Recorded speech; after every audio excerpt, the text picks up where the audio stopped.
Welcome to Gospel Lessons. I'm Kevin Prince. Today we will be discussing false traditions around keeping the Sabbath day holy. Joining me is Bruce Porter, a renowned scholar with degrees in ancient Near Eastern and Middle East studies, specializing in Semitic languages and religious history. Bruce has authored over 16 books and is well known for his research on the Pearl of Great Price. I first met him on a life-changing tour in 2018, which inspired this Gospel Lessons YouTube channel. Now, if you've never traveled with Bruce, I highly recommend it. He frequently speaks and guides on LDS-based cruises with Go and Do Travel. These cruises offer opportunities to connect with like-minded members and learn from speakers like Bruce. I'll be joining the Momentum 2026 cruise with him, and if you're interested, use promo code PRINCE for $100 off. All proceeds from Gospel Lessons, including sponsorships, go to charity. So let's talk about a few commandments that people struggle with. One of them is the Sabbath day. And I can tell you that I heard stories of the way my grandparents lived the Sabbath day. For example, they would eat out every Sabbath, every Sunday. They would go out to dinner to keep from my grandmother from having to, prepare a meal, and so she could rest.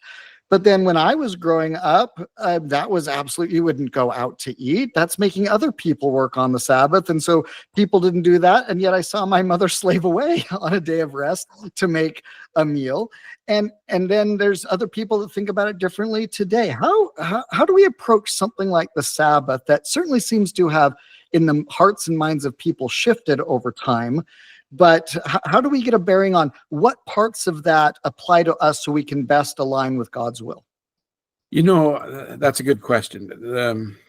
It's what God tells us when he brings up the Sabbath in the creation, is that he did this work, but on the seventh day he rested. That's the day that he did something different than he did the other days. And I think that's an important aspect of keeping the Sabbath day whole. You're doing something different than you do during the rest of the week. And he set it apart. And Christ goes on to say that, the Sabbath was made for man. It was for man's benefit, not man made to keep the Sabbath, make sure that the Sabbath kept, but it's for man's benefit. It's for our benefit. And it's a day that we do something different than we have done on other days. Now, I was like you. I was raised by my grandparents, and we would go into church. It was 20 something miles into church. We would go into church, and that was back in the days when you had a church meeting in the morning, and then you had a break, and then you had a meeting in the afternoon. And most of our afternoon Sabbaths were spent at Denny's. Denny's is never a destination. You just always end up there for some reason.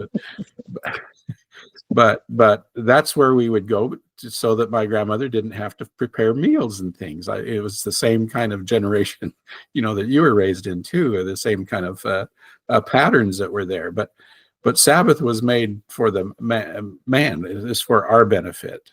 Now, I think there's some interesting verses in the Old Testament that talk about the Sabbath. We have the Sabbath being brought up in the Ten Commandments, but it's brought up later on I think it's it's probably Exodus or Deuteronomy. I'd have to go look.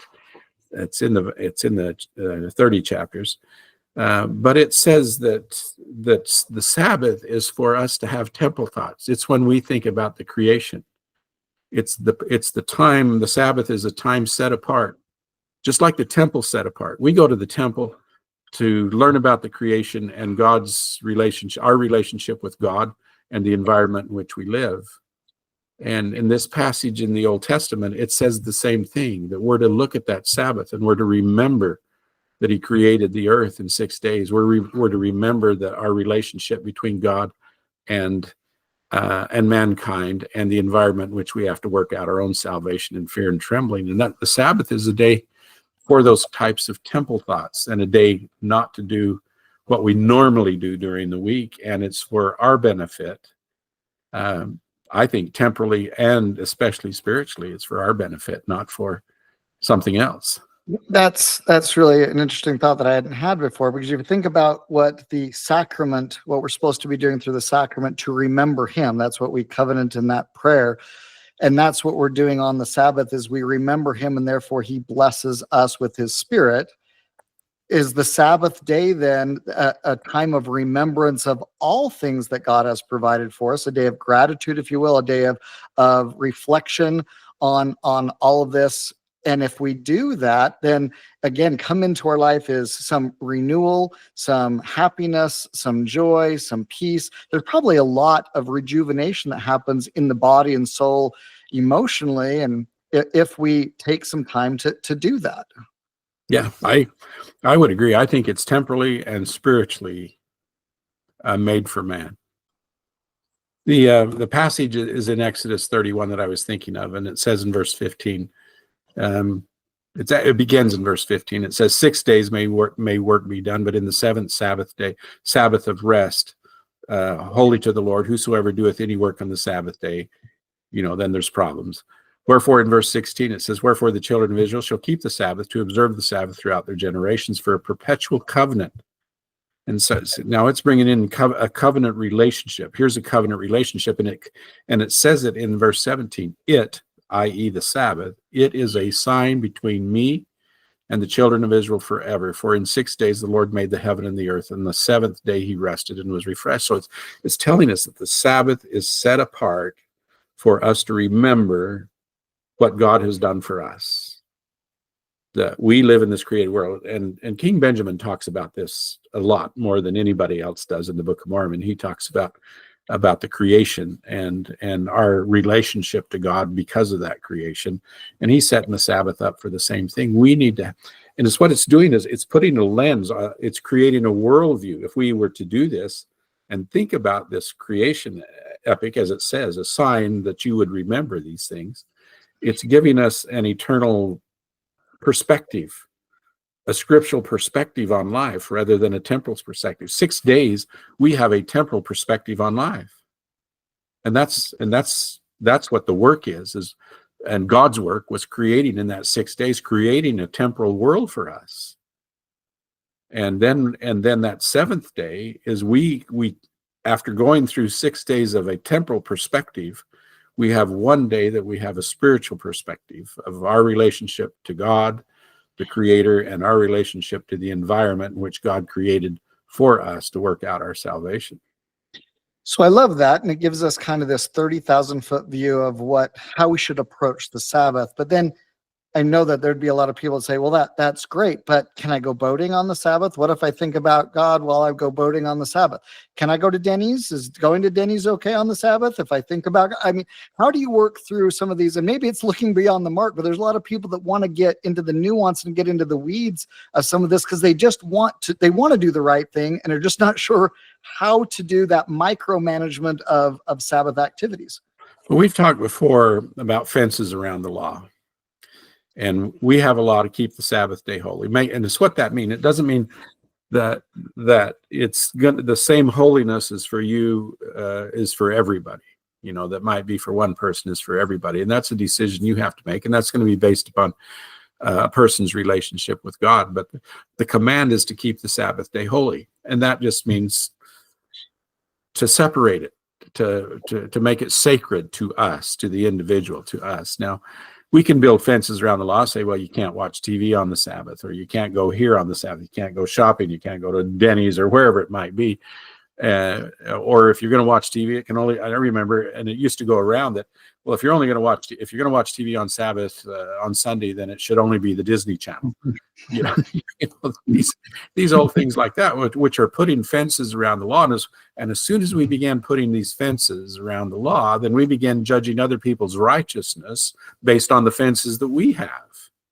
And that's where we go wrong. We can't judge anybody else's righteousness based on the fences that we might need to keep the Sabbath day holy or keep the word of wisdom or anything else. If you need a fence around a law, in order to be obedient to that commandment or that law, then that's fine, but don't judge other people. That's between them and themselves. The Sabbath is one of those days, I think, that's like fast offering. Tithing is a set amount. It's 10%. We know what the law is, the law of tithing, it's 10%. But fast offerings is a free will offering. That's where a person's heart is really revealed to them. God already knows what that heart is, but that's why there's no number on fast offering.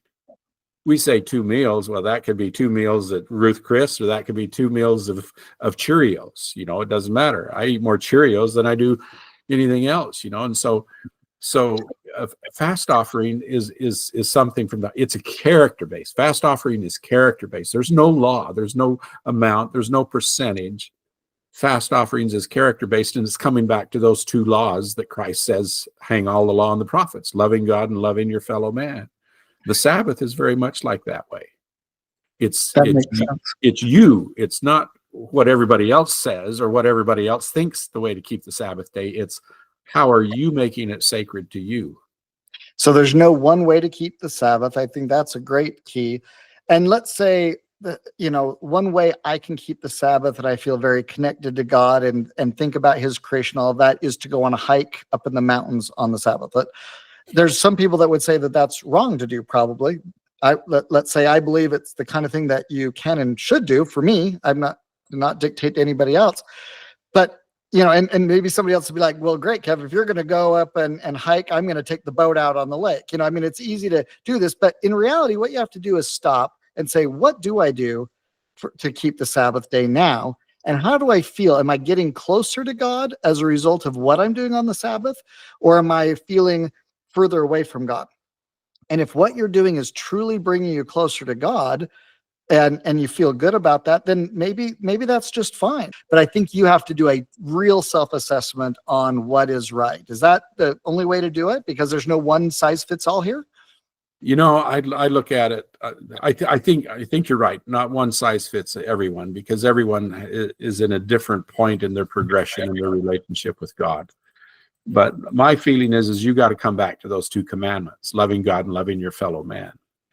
Is what I looked at the church and I said, okay, why is the church organized? Why do we have an organization of the church? And I've come down to 2 reasons that the church is even organized. The first reason is so that I can have a relationship with God, so that I can make a covenant and a commitment with God through the sacrament, so that I can be baptized, so that I can learn more about God with Scripture. So I think the church is organized for me to show my relationship with God, learning to love God more through my willingness to commit in a covenant relationship through that sacrament. And I think the second reason that the church is organized, so that we have an opportunity to serve other people in whatever position it might be, an opportunity to serve. So I look at the church is organized for those 2 reasons, so that I can learn to love God and I can learn to love my fellow man a little bit more. Now, I used to think that I wanted to be a hermit. I thought, well, I would love to be a hermit, be out in the middle of nowhere, not have to worry about anybody or anything. And then it always keeps coming back. Well, how am I going to learn to love God and learn to serve my fellow man? And what does it mean to love God? And I think it's making a covenant commitment and having a covenantal relationship with God, which can, in my opinion, can really only come through that sacrament.